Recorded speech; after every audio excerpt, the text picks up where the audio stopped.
Lấy danh nghĩa người nhà, cây của Đàm Tùng Vận được VTV dàn dựng lại, dàn cast đẹp miễn chê, nội dung khỏi bàn.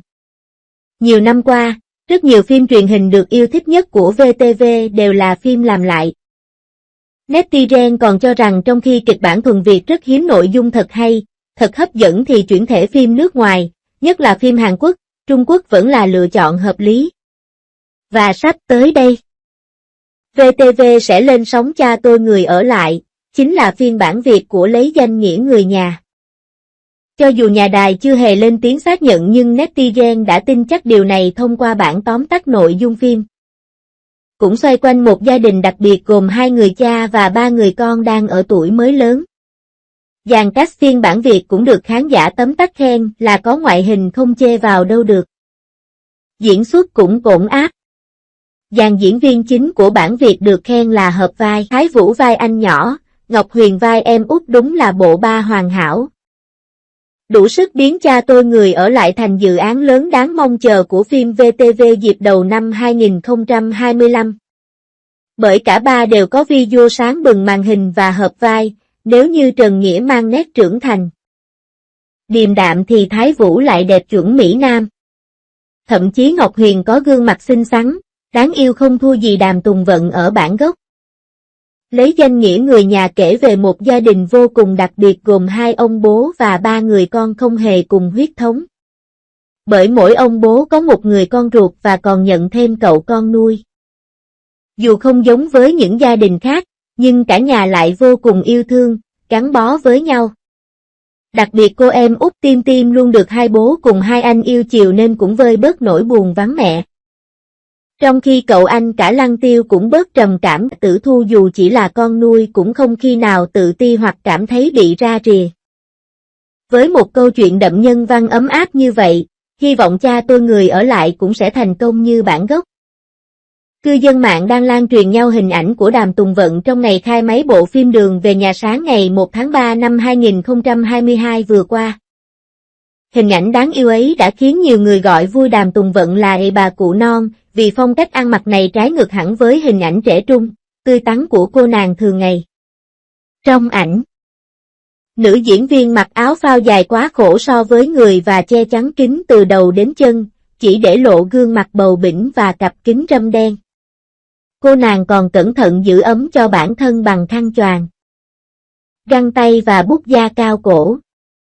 Dẫu vậy khi gỡ chiếc mũ áo khoác ra, biểu cảm thân thiện cùng nụ cười tươi tắn đã giúp nữ diễn viên Lấy Danh Nghĩa Người Nhà lấy ghi điểm tuyệt đối trong lòng người hâm mộ.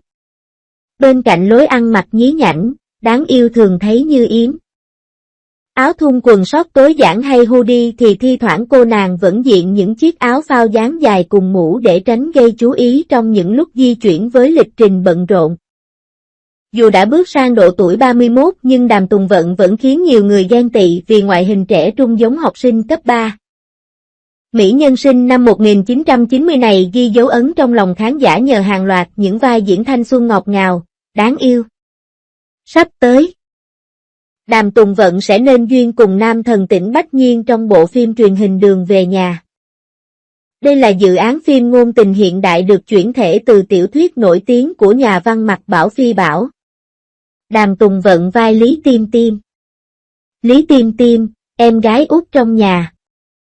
Thời còn nhỏ được Tùng Thượng, biệt danh tình ảnh như một tiểu hiệp nữ, tính tình trời sinh đã lạc quan, quy tắc suy nghĩ khác thường, có điểm đặc biệt. Có thiên phú mẫn cảm của một nhà nghệ thuật. Cô thích tất cả đồ ngọt, hồi còn bé chỉ mơ mộng được tới căn nhà xây bằng bánh kẹo trong truyện cổ tích Hansel và Gretel. Cho nên suốt ngày phải đi khám nha sĩ. Từ nhỏ đã lớn lên cùng 2 người anh trai không cùng quan hệ huyết thống. Cô có thời gian dài đùa giỡn cùng các anh trai, có đời sống không giống con gái. Cho nên vẫn có chút mơ hồ với tình yêu. Sau này trở thành nhà điêu khắc gỗ. Tống Uy Long vai Lăng Tiêu. Anh cả Lăng Tiêu là bác sĩ nha khoa, vẻ ngoài đẹp trai, có năng lực. Được xây dựng trên loại hình người đàn ông hoàn thiện, hình tượng khiến phụ nữ có tình cảm, đem lòng thầm thương trộn nhớ, nhưng tính tình có đặc điểm cao ngạo, lạnh lùng. Biến cố gia đình khiến Lăng Tiêu có vẻ đạm mạc, trưởng thành sớm, kỳ thật anh vẫn luôn khuyết thiếu cảm giác an toàn, vẫn luôn phải nhẫn nhịn, rồi lại phải đấu tranh. Trương Tân Thành vai Hạ Tử Thu. Anh trai thứ hai Hạ Tử Thu, con trai của Hạ Mai, kinh doanh tiệm cà phê, là bậc thầy đồ ngọt. Anh có thói quen, hành động theo hệ thống rõ ràng, thu hút sự chú ý của những người phụ nữ. Bên cạnh đó, anh còn có những cảm xúc đặc biệt, ngượng ngùng. Anh là người có tâm địa thiện lương, trọng tình cảm, không oán giận số phận của chính mình. Cũng không thích bị người khác thương hại. Bề ngoài có vẻ là người tiêu sái thích ứng trong mọi hoàn cảnh, chuyện gì cũng không để ý, nhưng thực ra tâm tư cũng rất cẩn trọng. Chuyện Hạ Tử Thu đã quyết, nhất định phải làm được. Đối với người mà anh đã quyết định thì nhất Đồ Tùng Nham vai Lý Hải Triều. Lý Hải Triều là ông chủ của một quán mì nhỏ. Cha của Lý Tiêm Tiêm là một người cha hiền lành, khoan dung, tinh tế của ba đứa trẻ, rất thích nấu ăn. Các đồ ăn ông thường làm cũng là đồ ăn mà ba anh em thích ăn nhất. Trương Hy Lâm vai Lăng Hòa Bình. Lăng Hòa Bình là cảnh sát, cha của Lăng Tiêu. Ông là một người đàn ông chính trực trong công việc, thường xuyên bận rộn, dành ít thời gian. Không tập trung vào việc chăm sóc con trẻ, sau khi ly hôn cuộc sống trở nên khó khăn, gặp vấn đề tình cảm. Sau đó, ông đem gia đình mình sống cùng với gia đình nhà họ Lý của Lý Hải Triều, từ đây bối cảnh tạo nên một gia đình kỳ lạ với hai người cha, hai người anh trai, một cô em gái hình thành.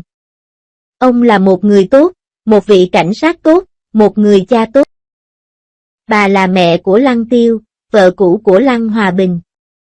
Sau khi con gái Vân Vân qua đời bất đắc kỳ tử khiến tinh thần bất ổn kéo dài, bà thường xuyên cãi vã với chồng, kiệt sức và quyết định ly hôn. 10 năm sau, bà tái hôn ở Singapore và sinh một cô con gái là Tiểu Tranh. Không may, nghe tin mẹ mình trở bệnh nguy kịch, vì vội vã mà gặp tai nạn giao thông.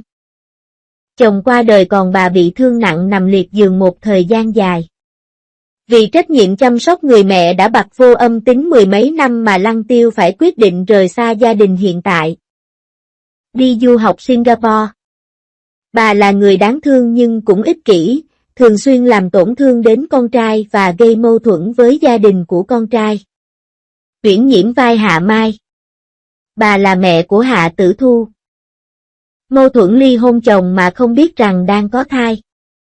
Bà đã quen biết với gia đình Lý Hải Triều, và sau đó quyết định đến thăm quyến một mình vì áp lực. Đã giao Tử Thu cho Lý Hải Triều nuôi nấng. Vì đã bỏ mặt con nên luôn áy náy dằn vặt suốt nhiều năm, luôn nhớ con nhưng lại không dám gặp lại. Tôn Y vai Tề Minh Nguyệt. Tề Minh Nguyệt là phóng viên tin tức, bút danh là Nguyệt Lượng. Là bạn học cấp 3, bạn cùng phòng, đồng thời là bạn thân của Tiêm Tiêm. Lớn lên dưới sự quản giáo nghiêm khắc của người mẹ.